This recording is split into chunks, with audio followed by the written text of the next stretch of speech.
Hello everyone, good morning. कैसे हैं आप सब? तो आज हम शुरुआत करने जा रहे हैं क्लास 12 बायोलॉजी चैप्टर नंबर 4 जो कि है रिप्रोडक्टिव हेल्थ। ठीक है, तो इसके हम शुरुआत करने जा रहे हैं। ये जो चैप्टर है ये बहुत इंपॉर्टेंट है एंड इसका जो वेटेज होता है, जो नंबर जितने मतलब मार्क्स का ये होता है वो अराउंड 3-4 मार्क्स का ये इसमें से क्वेश्चन आते हैं, राइट। तो ये एक बहुत ही इंपॉर्टेंट है, छोटा सा चैप्टर है, बहुत ही आसानी से क्लियर कर लेंगे। इसमें जो इंपॉर्टेंट क्वेश्चन आंसर्स हैं उनको भी करते चलेंगे साथ साथ। जैसे ही हमने टॉपिक कंप्लीट किया उसके बाद उसके क्वेश्चन आंसर्स की प्रैक्टिस करेंगे, ठीक है। एंड आप लोग उसमें अच्छे से पार्टिसिपेट भी करेंगे, राइट। तो आज का जो लेक्चर होगा हमारा इंट्रोडक्टरी लेक्चर होगा।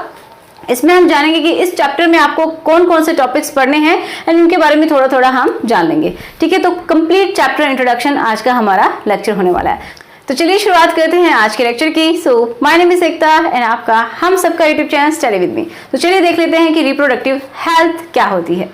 तो अब हम देखते हैं कि रिप्रोडक्टिव हेल्थ क्या होती है। मैंने यहाँ पे कुछ पॉइंट्स लिखे हैं ताकि आप लोगों के जो डाउट्स है वो क्लियर हो जाए, क्योंकि ये थ्योरेटिकल पोर्शन है और आपको याद करना ही है, ठीक है। तो देखिए मैं आपको अच्छे से क्लियर कराऊंगी कि रिप्रोडक्टिव हेल्थ क्या होती है। सबसे पहला यही क्वेश्चन है कि what is reproductive health.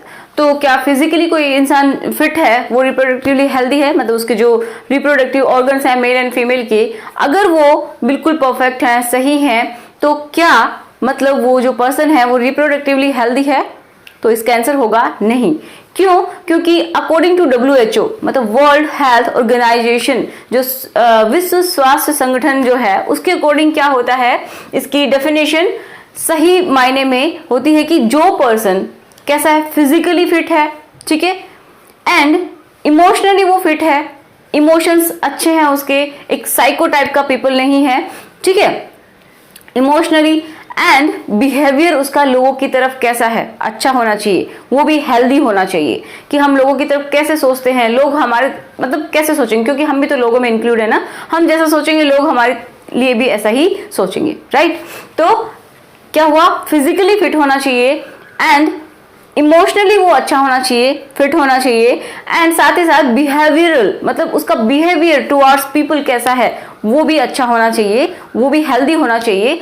And last एक पॉइंट है जो कि है सोशल, कि लोगों के साथ मिलजुल के रहना चाहिए। तो इसका मतलब क्या हुआ कि reproductively healthy according to WHO कौन है, जो कि फिजिकली फिट है, मतलब उसके जो ऑर्गन्स होते हैं रिप्रोडक्टिव ऑर्गन्स वो बिल्कुल फिट हैं, फिजिकली वो बिल्कुल सही है, एंड इमोशनली भी अच्छा है, हेल्दी है, मतलब एक साइको टाइप की उसकी सोच नहीं है, ठीक है। जैसे कि जिसकी वजह से क्या हो रहे हैं, रेप हो रहे हैं, सेक्सुअल अब्यूज हो रहा है, तो ये सब नहीं होगा। इसका मतलब आप समझ पा रहे हैं कि हमारे इंडिया में क्या सच में लोग रिप्रोडक्टिवली हेल्दी हैं? नहीं है, ठीक है। एंड इमोशनली, इमोशंस मतलब उसके हेल्दी होने चाहिए, साथ ही साथ बिहेवियर, लोगों के साथ उसका बिहेवियर अच्छा होना चाहिए, सोशल होना चाहिए कि लोगों में मिलजुल के सोसाइटी में वो रह सके, ठीक है। एक तो ये होता है रिप्रोडक्टिव हेल्थ की क्या डेफिनेशन, राइट। अब हम ये समझते हैं कि रिप्रोडक्टिवली हेल्दी सोसाइटी क्या होती है। तो रिप्रोडक्टिवली हेल्दी सोसाइटी क्या होगी, जिसके अंदर इस तरीके के लोग रहेंगे जो कि रिप्रोडक्टिवली हेल्दी हैं। अब हम देखते हैं कि प्रॉब्लम्स एंड स्ट्रेटेजीज क्या हैं, किसको लेके, हेल्थ, रिप्रोडक्टिव हेल्थ को लेके। अब प्रॉब्लम क्या होती है कि लोगों में अवेयरनेस नहीं है, उनको अपनी बॉडी के बारे में ही नहीं पता है, ठीक है, एंड जो कॉन्ट्रासेप्टिव मेथड्स होते हैं तो उनके बारे में नहीं पता है। तो बहुत सारी ऐसी चीजें हैं, मतलब अगर मैं इन सबको मिला के बोलूँ तो सेक्स एजुकेशन का नॉलेज नहीं है लोगों को, सेक्सुअली वो एजुकेटेड नहीं है, अपने जो रिप्रोडक्टिव पार्ट है उनके बारे में भी नहीं जानते हैं, किस तरीके से मतलब फैमिली को प्लान करते हैं वो भी नहीं पता है, कुछ लोगों को नहीं पता था पहले के टाइम में। आजकल तो बहुत ज़्यादा अवेयरनेस फैल गई है एंड अभी भी चल रही है, ठीक है।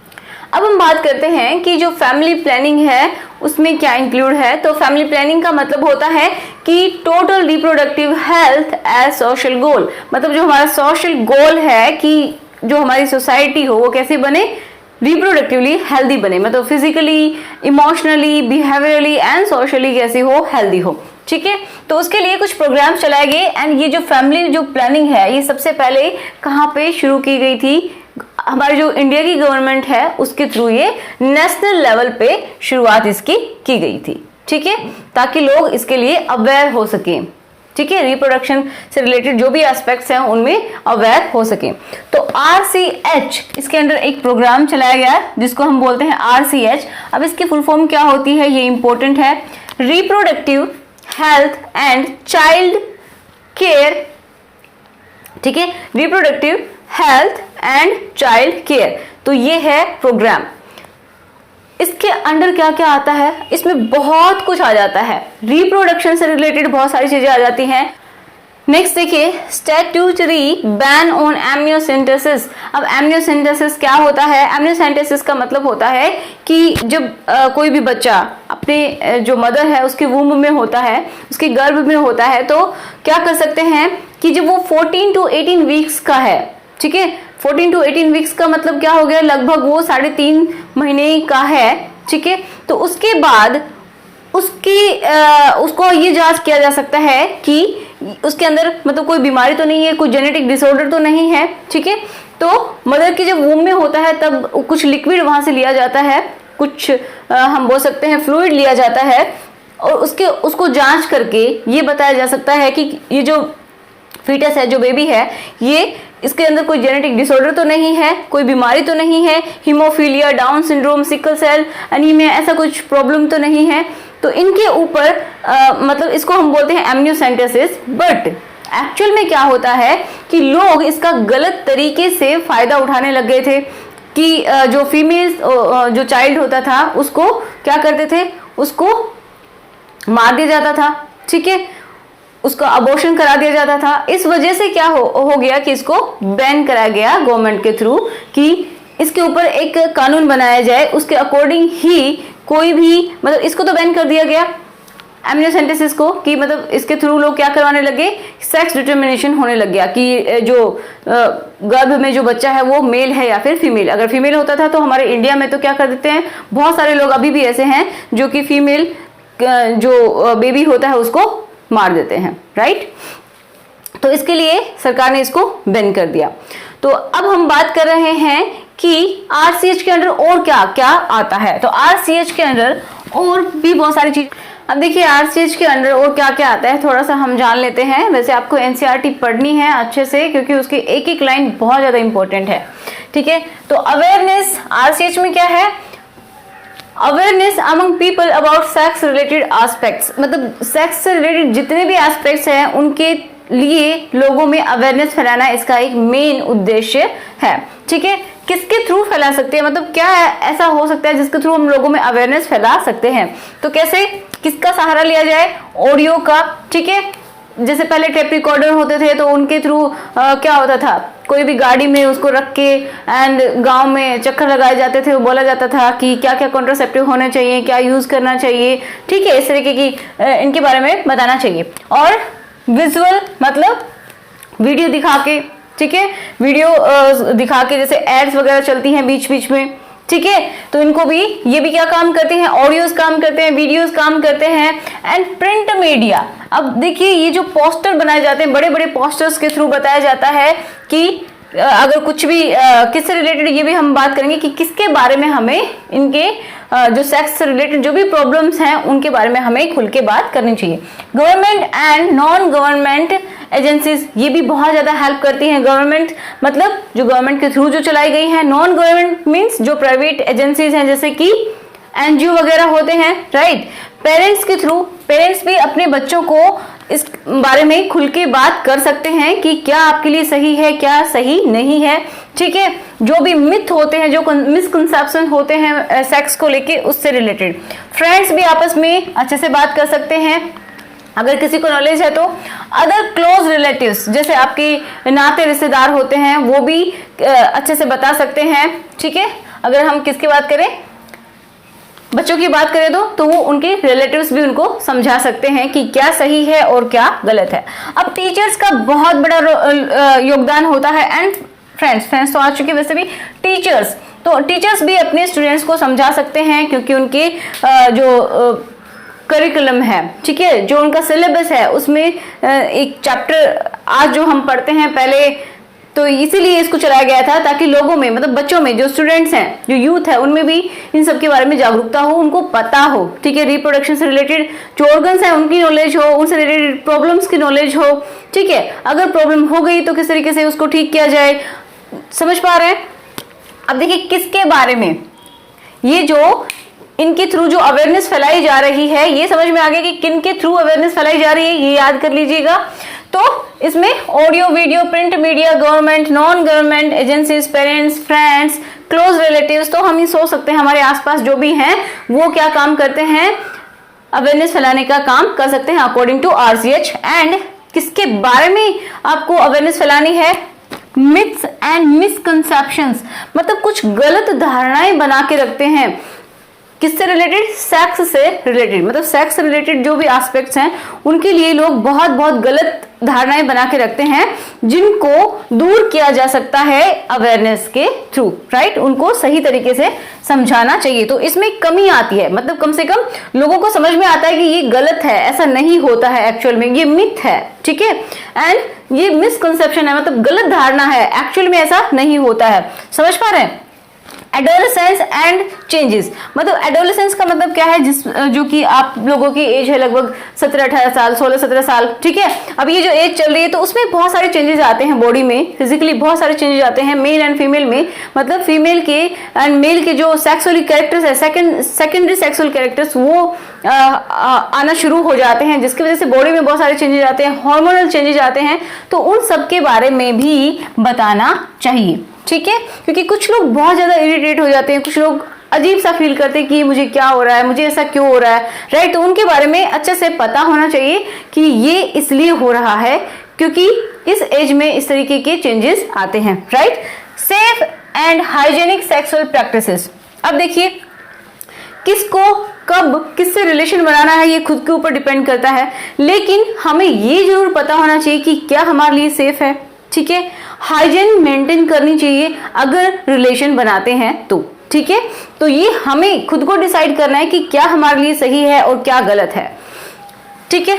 अब हम बात करते हैं अबाउट STDs, क्योंकि जब हमें ये पता होगा कि ये चीज अगर हम करते हैं तो हमारे लिए अब के लिए सही नहीं है, इस वक्त में हमारे लिए सही नहीं है, और अगर करते भी हैं, ठीक है, ऐसे डिजायर होती भी है, तो हमें क्या यूज करना चाहिए ताकि हम STDs, सेक्सुअली ट्रांसमिटेड डिजीजेस, जो कि जानलेवा होती हैं, उनसे बचा जा सके, राइट। अगर कोई रिलेशन बनाता भी है तो किस तरीके से हम उनसे बच सकते हैं, तो इसके लिए भी हमारे पास अवेयरनेस होनी बहुत ज्यादा जरूरी है। Contraceptive and breast feeding, contraceptive मतलब जो भी गर्भ निरोधक हैं, मतलब अनवांटेड अगर हमें बेबी नहीं चाहिए, मतलब अनवांटेड कोई प्रेगनेंसी हो जाती है, मतलब जो बेबी नहीं चाहिए, तो उसके लिए हमें पता होना चाहिए कि इसको हम किस तरीके से रोक सकते हैं, ठीक है। कॉन्ट्रासेप्टिव मेथड्स के बारे में हमें पता होना चाहिए, इनकी जो डिवाइसेस होती हैं उनके बारे में पता होना चाहिए, इनके ऊपर भी हम डिस्कस करेंगे। ब्रेस्ट फीडिंग की जो ब्रेस्ट फीडिंग होती है वो कितनी इंपॉर्टेंट होती है बच्चे के लिए। पोस्ट नेटल केयर, मतलब जो आफ्टर डिलीवरी जो मदर होती है उसकी केयर होना बहुत ज्यादा जरूरी होती है, क्योंकि उसकी बॉडी में बहुत सारे चेंजेस आ जाते हैं उस टाइम में, एंड जो चाइल्ड है उसकी भी केयर प्रॉपर तरीके से होनी चाहिए, उसको ब्रेस्ट फीडिंग करानी चाहिए, उसकी अच्छे से देखभाल होनी चाहिए। इतना ही मदर के लिए भी इंपॉर्टेंट है क्योंकि उसकी बॉडी बहुत ज्यादा चेंज हो चुकी है। Equal opportunities for male and female child, ये एक बहुत ही बड़ा इशू है, ठीक है। मतलब मेल एंड फीमेल जो चाइल्ड है उन दोनों के लिए इक्वल अपॉर्चुनिटीज होनी चाहिए, ये हम सबको समझना चाहिए। तो इन सब के बारे में क्या बताता, कौन बताता है, RCH। ये एक प्रोग्राम है, इसमें किसके थ्रू अवेयरनेस फैलाई जाती है ये मैंने बता दिया। फिर मैंने बताया कि किस लिए अवेयरनेस फैलानी, क्या समझाना है इसके अंदर, तो ये सब बातें इसके अंदर आती हैं, ठीक है। और आप NCERT पढ़ेंगे, कोई भी डाउट है तो मुझसे क्लियर करेंगे। नेक्स्ट हम बात करते हैं, नेक्स्ट टॉपिक हमारा आएगा, इसको हम डिटेल में करेंगे। अभी बस थोड़ा सा मैं आपको बता देती हूँ पॉपुलेशन एक्सप्लोजन क्या होता है। पॉपुलेशन का मतलब समझते हैं। पॉपुलेशन का मतलब होता है कि total number of individuals present in a particular area at a particular time, and जो पीपल्स होंगे, जो पर्टिकुलर इंडिविजुअल्स होंगे, वो क्या होंगे, सभी एक ही स्पीसीज के होंगे। जैसे कि हम ह्यूमन बींग्स हैं, ठीक है, तो हम सब एक स्पीसीज के हैं, राइट। तो ये पीपल किसके अंदर, एक total number of people in A individual area and individual time, मतलब पर्टिकुलर टाइम के ऊपर पर्टिकुलर एरिया के अंदर टोटल नंबर ऑफ पीपल्स कितने रह रहे हैं, उसकी काउंटिंग ही होती है क्या, पॉपुलेशन, राइट। समझ पा रहे इस चीज को कि ये एक एरिया है, ओके, जैसे कि इंडिया है, इंडिया के अंदर ह्यूमन बींग्स मतलब हमारी ये जो स्पीसी, एक पर्टिकुलर स्पीसीज के कितने इंडिविजुअल रह रहे हैं, तो टोटल नंबर कितना है, एनी पर्टिकुलर टाइम में कितना है, जैसे कि हमने देखा 2001 में ये कितना है, तो वही हो जाएगा क्या, पॉपुलेशन। अब एक्सप्लोजन का मतलब क्या है, एक्सप्लोजन का मतलब होता है कि बढ़ना, ठीक है, तो जनसंख्या में वृद्धि कितनी हो रही है, मतलब एक्सप्लोजन यही है कि बहुत ज्यादा जनसंख्या बढ़ रही है। तो इसका क्या है, पॉपुलेशन ग्रोथ रेट, ये क्या होता है, हमें ये देखना होता है कि 1000 लोगों पे कितने लोग बढ़े, मतलब पहले कितने थे और कितने इंक्रीज हुए कितने टाइम में, 1 ईयर में, ठीक है, एक पर्टिकुलर ईयर के अंदर कितने लोग इंक्रीज हुए पर 1000 के ऊपर, कि 1000 में कितने लोग ऊपर बढ़े, तो ये होता है पॉपुलेशन ग्रोथ रेट। अब इसके कारण क्या क्या है उनके बारे में भी हम बात करेंगे कि इसके रीजन क्या है कि पॉपुलेशन एक्सप्लोजन हो क्यों रहा है। तो सिंपल सी बात है कि लोगों में अवेयरनेस नहीं है, कॉन्ट्रासेप्टिव मेथड्स किसी को यूज करने नहीं आते, किसी को इनके बारे में पता ही नहीं है, तो ये सब बहुत सारे कारण होते हैं, डिटेल में हम बात करने वाले हैं। Important steps to overcome this problem, अब इस प्रॉब्लम से किस तरीके से निजात पाई जाए, ठीक है। तो सबसे पहला तो यही है कि गवर्नमेंट बहुत सारी कोशिशें करती आ रही है पहले से भी कि इस तरीके के प्रोग्राम चलाए गए जिनमें लोगों को क्या किया जाए, मोटिवेट किया जाए कि जो छोटी फैमिली होती है, स्मॉल फैमिली होती है, वो हैप्पी फैमिली होती है, हेल्दी फैमिली होती है, इस तरीके से बताया जाता है। पहले भी एक स्लोगन दिया गया था, हम दो हमारे दो, राइट, इस तरीके से। तो आजकल आप देख सकते हैं कि हम दो हमारा एक, इस तरीके से हो सकता है क्योंकि जनसंख्या बहुत ज्यादा बढ़ती ही जा रही है, ठीक है। तो इससे ओवरकम कैसे कर सकते हैं, कॉन्ट्रासेप्टिव मेथड्स को यूज कर सकते हैं, उनका तरीका बता सकते हैं कि कितने टाइप के कॉन्ट्रासेप्टिव मेथड्स होते हैं, लोगों को नहीं पता है। तो नेक्स्ट जो हम पढ़ेंगे वो होगा कॉन्ट्रासेप्टिव मेथड्स। बहुत इंपॉर्टेंट है ये, बहुत ही इंपॉर्टेंट है क्योंकि ये हम सबकी डेली लाइफ का एक हिस्सा होंगे, किसी का होने वाला है, किसी का है, राइट। तो इन सबको समझना बहुत ज्यादा जरूरी है। अब देखिए इसमें कौन कौन से मेथड्स आते हैं। तो कॉन्ट्रासेप्टिव मेथड का मतलब समझ गए आप कि जिनकी थ्रू क्या हो जाए कि फर्टिलाइजेशन ना हो। मेन तो ये फर्टिलाइजेशन का मतलब क्या हो कि जो मेल के अंदर क्या बनते हैं, स्पर्म, एंड फीमेल के अंदर जो ओवम, ये बनते हैं, दोनों मिलके जाइगोट ना बना सके, इसको रोकना, इसको प्रिवेंट करना। तो हो सकता है इन दोनों को ही मिलने ना दे, ठीक है, या फिर फर्टिलाइजेशन को रोका जा सके। तो ये सारे के सारे मेथड इसी के ऊपर काम करते हैं कि फर्टिलाइजेशन ना हो। तो उसके लिए बहुत सारे मेथड्स अपनाए जाते हैं। एक तो होता है टेम्परेरी मेथड, एक होता है परमानेंट मेथड। दो कैटेगरीज में हमने इसको डिवाइड कर दिया। अब टेम्परेरी मेथड्स वो होते हैं जो कि कुछ टाइम के लिए, पर्टिकुलर टाइम के लिए होते हैं, ठीक है। तो इनमें भी बहुत सारी कैटेगरीज है। एंड जो टेम्परेरी मेथड है उनको हम अगेन डिवाइड करते हैं। एक तो नेचुरल मेथड, मतलब नेचुरली किस तरीके से हम ओवा एंड स्पर्म को मिलने से रोकें, राइट। तो नेचुरल मेथड में पहला जिसकी हम बात करेंगे वो है रिदम मेथड, या फिर हम इसको क्या बोल सकते हैं, कैलेंडर मेथड। मतलब कुछ एक पर्टिकुलर टाइम होता है फीमेल का जब ओव्यूलेशन नहीं होता है, तो उस टाइम में अगर रिलेशन बनाया जाए तो क्या होगा, प्रेगनेंसी नहीं होगी, मतलब ओवम एंड जो स्पर्म है वो नहीं मिलेंगे, फर्टिलाइजेशन नहीं होगा, जाइगोट नहीं बनेगा, तो प्रेगनेंसी भी नहीं होगी, राइट। तो एक पर्टिकुलर टाइम को देखते हुए ये इस मेथड को यूज किया जाता है। ये बिल्कुल नेचुरल है, बिल्कुल सेफ है। जो नेचुरल मेथड होते हैं वो बिल्कुल सेफ होते हैं, बट रिस्क बहुत ज्यादा होता है, राइट। विड्रॉल मेथड कि मतलब जब ड्यूरिंग कोइटस क्या होता है, जब मेल क्या कहते हैं एजुकुलेट करता है, तो उससे पहले ही क्या कर दिया जाए, जो पीनस होता है उसको बॉडी से बाहर निकाल दिया जाए, मतलब जो फीमेल की जो वजाइना है उससे बाहर विड्रॉ कर लिया जाए, ठीक है। लेकिन ये भी बहुत ज्यादा रिस्की है। लैक्टेशनल एमेनोरिया, ये क्या होता है कि एब्सेंस ऑफ पीरियड्स, मतलब जिस टाइम में पीरियड्स नहीं आते, कब नहीं आते फीमेल को, जब फीमेल क्या करती है, ब्रेस्ट फीडिंग कराती है, तो उस टाइम में पीरियड्स नहीं आते, तो ओव्यूलेशन भी नहीं होता है। ये 6 मंथ का टाइम होता है, लेकिन ये भी कंफर्म नहीं है, पूरी तरीके से सेफ नहीं है। तो अगेन कह रही हूँ, नेचुरल मेथड जितने भी है वो सारे सेफ जरूर हैं, बट क्या है, मतलब इनमें कोई साइड इफेक्ट नहीं है ऑब्वियसली, बट क्या है, इसमें रिस्क फैक्टर उतना ही ज्यादा है प्रेग्नेंट होने का। नेक्स्ट है बैरियर मेथड्स। बैरियर मेथड का मतलब यही हो गया, ये तो एक नेचुरल सा तरीका हो गया कि ये दोनों मिल ही ना सके, ovum and sperm. Barrier method ये है कि इनको किसी मतलब एक प्रोटेक्शन शील्ड बना दी जाए ताकि ये दोनों आपस में मिल ना सके, इन दोनों के बीच में दीवार खड़ी कर दी जाए ताकि ये दोनों मिल ही ना सके, राइट। तो वो कैसे हो सकता है, बैरियर मेथड में बहुत सारे आते हैं, जैसे कि कोनोम्स आते हैं, फीमेल कोनोम, मेल कोनोम, एंड इसी तरीके से फीमेल्स के लिए फेम शील्ड आती हैं, ठीक है। एंड उनको और क्या बोल सकते हैं, डायफ्राम आता है, सर्वाइकल कैप आती है, राइट। तो ये फीमेल भी इनको यूज करती है, फीमेल यूज करती है मेनली। बैरियर मेथड का मतलब समझ गए, ये भी प्रिवेंट करते हैं किसको, इन दोनों को मिलने से रोकते हैं, इसका मतलब वो फर्टिलाइजेशन को रोकते हैं। केमिकल मेथड्स, तो इसके लिए बहुत सारी क्रीम्स मिलती हैं, क्रीम्स होती हैं, एंड वेजाइनल पिल्स होती हैं, टैबलेट्स बोल सकते हैं, ठीक है, जिनके थ्रू क्या हो जाता है, ये किस तरीके से काम करती हैं कि अगर स्पर्म बॉडी के अंदर, फीमेल बॉडी के अंदर एंटर करता भी है तो वो क्या करती है, उसको वहीं पे मार देती हैं, ठीक है।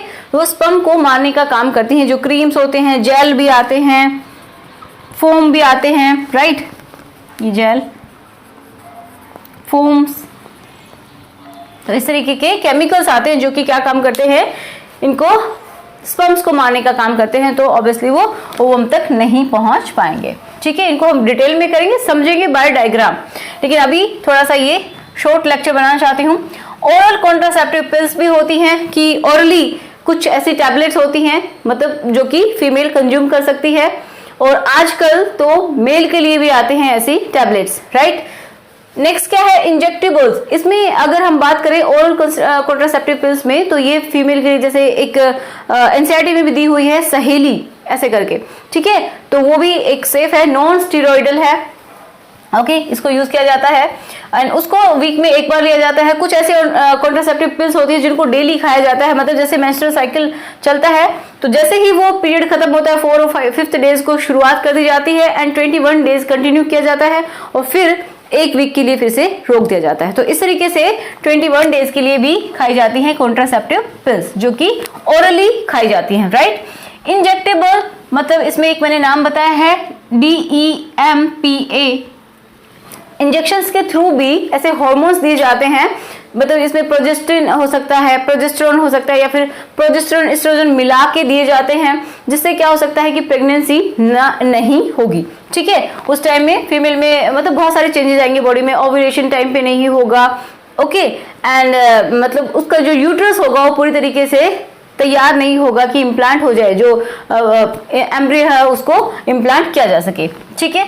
कुछ होते हैं इम्प्लांट्स। इम्प्लांट्स का मतलब है कि कुछ ऐसी डिवाइसेस होती हैं सिलिकॉन की बनी हुई, जो कि बॉडी में इम्प्लांट की जाती है, मतलब जो अपर आर्म होती है यहाँ पे इम्प्लांट कर दी जाती है, जो आर्म होती है उसके लोअर साइड में इम्प्लांट कर दी जाती है, जो सबडर्मल जो हमारा रीजन है स्किन के नीचे, यहाँ पे कुछ छोटी छोटी डिवाइसेस होती हैं जिसके अंदर हार्मोन्स होते हैं, और धीरे धीरे हार्मोन्स को रिलीज करती रहती है एंड प्रेगनेंसी को रोकती रहती हैं। इमरजेंसी कॉन्ट्रासेप्शंस, अब देखिए अगर मान लीजिए किसी की जो रिलेशन बनाए, बट क्या हुआ कोई भी कॉन्ट्रासेप्टिव मेथड यूज नहीं किया, तो क्या कर सकते हैं इमरजेंसी कॉन्ट्रासेप्शन, मतलब आईयूडी जो होते हैं, इंट्रा यूटेराइन डिवाइसेस, ठीक है, जैसे कॉपर टी बहुत ही कॉमनली सबने सुना होगा, उनको अगर तुरंत लगवाया जाए, मतलब विद इन 72 आवर्स, कोइटस के विद इन 72 आवर्स में अगर इनको फिक्स करवा लिया जाता है, लगवा लिया जाता है, तो मतलब क्या होता है, ये इमरजेंसी कॉन्ट्रासेप्शन का काम करती है, मतलब वो उस प्रेगनेंसी को ठहरने नहीं देती हैं, ठीक है, इमरजेंसी में भी ये काम करती हैं। अब नेक्स्ट आता है हमारा आईयूडीज, मतलब इंट्रा यूटेराइन डिवाइसेस, मतलब कुछ डिवाइसेस होती हैं जो फीमेल की यूट्रस में लगाई जाती हैं, तो उनके बेसिस पे भी इनको 3 कैटेगरीज में बांटा गया है। कौन कौन सी है, नॉन मेडिकेटेड, ठीक है, जिसमें लिपिस लूप आता है, राइट, कॉपर रिलीजिंग, कुछ जो है जो कॉपर को रिलीज करती रहती है, जिससे कि जो स्पर्म है उसकी मोबिलिटी कम हो जाती है, मोटिलिटी कम हो जाती है, राइट। इसमें बहुत ही कॉमनली आपने सुना है कॉपर टी, इस टी शेप की होती है इस तरीके से, ठीक है, कॉपर टी होती है एंड कॉपर 7 है। किस तरीके से ये होती है, हार्मोनल रिलीजिंग भी होती है, मतलब जो कुछ ऐसी होती है जो कि हार्मोन्स को रिलीज करती हैं, जिसकी वजह से क्या होगा, प्रेगनेंसी नहीं होगी। मतलब यूट्रस है उसको इस काबिल नहीं छोड़ेंगी ताकि वो इम्प्लांट कर सके, ठीक है, या फिर ओव्यूलेशन को डिले कर देंगी, मतलब कुछ ना कुछ ऐसा करेंगी जिससे कि मतलब फर्टिलाइजेशन ना हो सके। हार्मोन रिलीजिंग, इसमें एक LNG20 नाम मैंने यहाँ पे लिखा है। तो ये हैं सारे के सारे टेम्परेरी मेथड्स। अब हम बात करते हैं परमानेंट मेथड्स कौन से हैं। अब हम बात करते हैं नेक्स्ट परमानेंट मेथड। अब परमानेंट मेथड इसको हम स्टेरिलाइजेशन टेक्निक भी बोलते हैं या फिर टर्मिनल मेथड्स भी बोलते हैं। इनके थ्रू क्या होता है कि सर्जरी के थ्रू, ठीक है, ये परमानेंट मेथड है, मतलब सर्जरी के थ्रू क्या किया जाता है, मेल के एंड फीमेल के जो गैमीट्स हैं उनको रोका जाता है।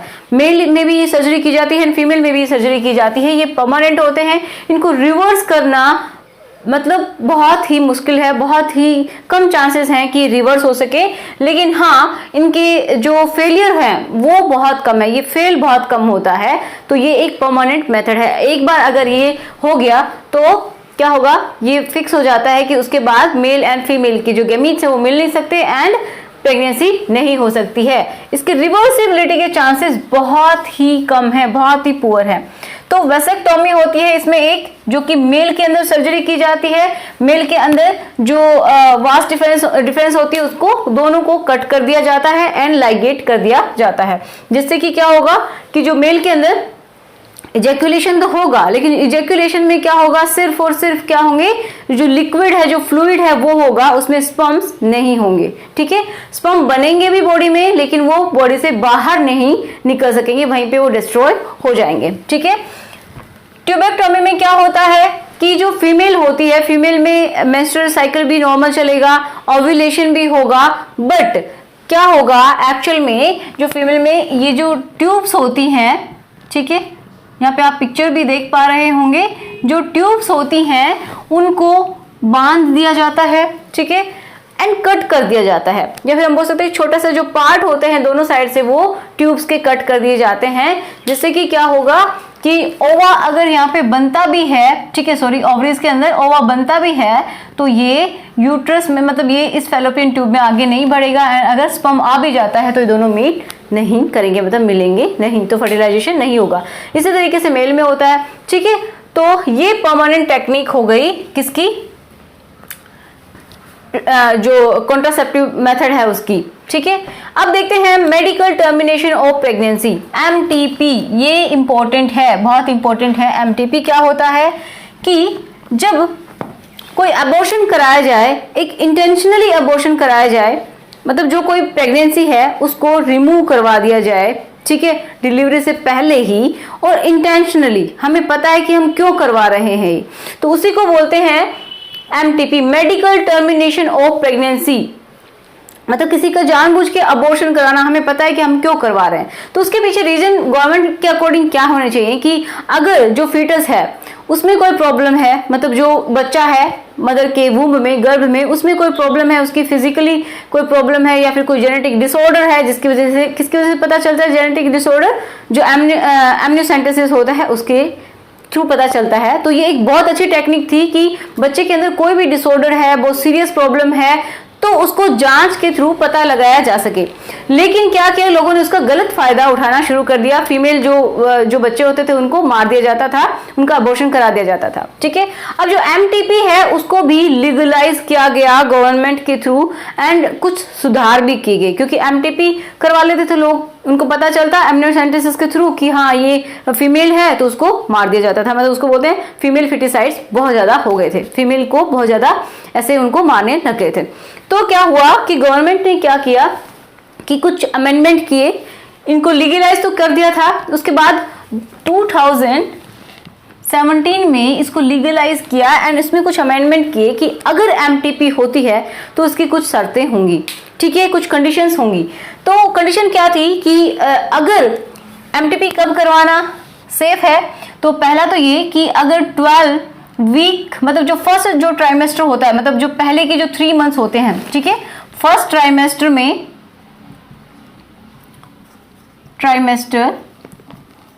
ये क्या है, सेफ है।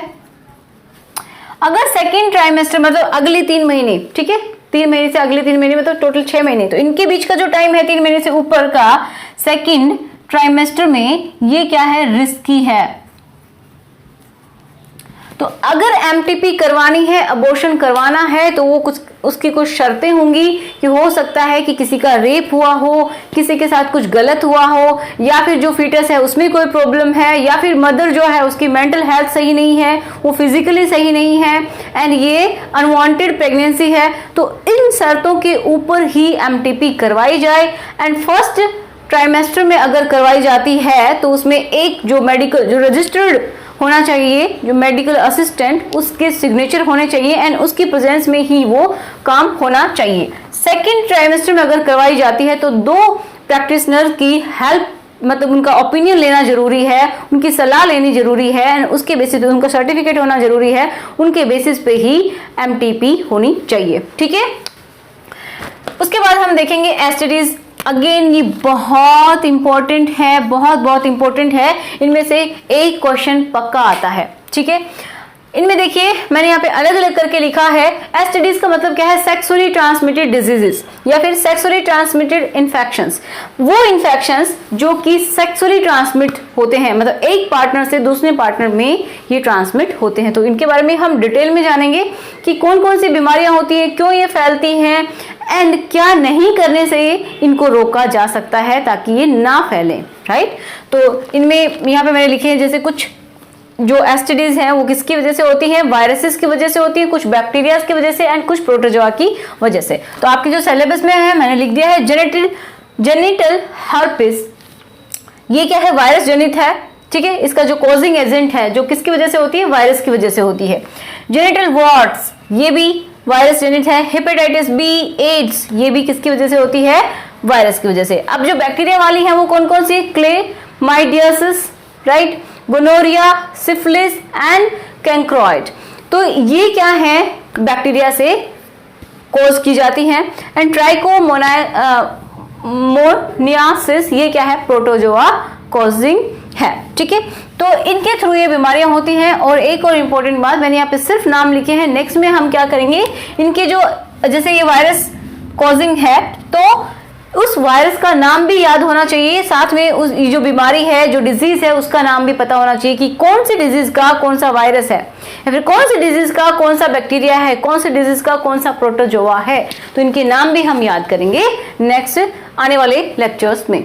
ठीक है, तो आज का जो हमारा लेक्चर था वो यहीं तक था। आई होप आपकी हेल्प हुई होगी। फिर भी अगर कोई डाउट है तो मुझे कमेंट बॉक्स में लिख दीजिए, नेक्स्ट वीडियो में हम उसको सोल्व करने की कोशिश जरूर करेंगे। So thanks for watching.